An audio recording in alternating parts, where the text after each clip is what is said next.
Hey everyone, just wanted to give you a little sneak peek at this car that just rolled in. We're going to be doing a full detail to the vehicle, full paint correction, cleaning, treating all the rubbers, the leather, doing all the stainless and chrome, making some repairs on it. So pretty cool little car. It's a 48 MG TC. Pretty nice car, but somebody just didn't go the extra mile and finish the car correctly, I guess is what I want to say. Somebody detailed it and left out all the details. There's edges that have not been buffed properly. There's areas like right down in here where somebody did some wet sanding to remove orange peel. They actually left the orange peel and then they didn't fully buff it. So lots of little things like that. You stand back 25 feet, the car looks pretty nice.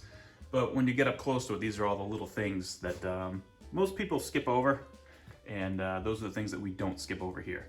So that's why the car was brought to us. So I'm gonna have to do probably a lot of hand polishing in some of these areas.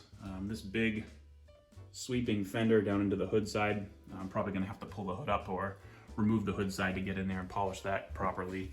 So it'll be a little tricky, but it's gonna be a lot of fun. All the rubbers, we'll clean and we'll treat all that. Detail the wheels and tires. We'll do the whole interior. And like I said, I'm going to be polishing, probably by hand, all the stainless work and chrome work. And just getting the car, like I said, it's like a 90% car. We got to bring it to 100. So just that extra 10% of effort that most people skip. Some rusty hardware there.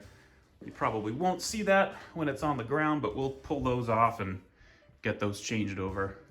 We got a few little repairs to do. This door handle is not doing anything, so something's disconnected inside the door. So same thing with the hood latch, this isn't working. So we got a couple little repair things to do. We'll get the PPG guy down here and we'll get the camera on this to get a good color match, because I got a couple little spots here that need to be painted. A couple other little chips on the car we got to take care of, but all in all, it's a nice car. Like I said, we just gotta bring it that extra step. Back here is kind of grimy and dirty, so we'll probably go underneath the car and do some cleaning there in the suspension. And probably gonna pull this off because back in here is kind of ugly. So it'll be fun. I'll get some pictures and video when we're all done. And thanks for watching, guys.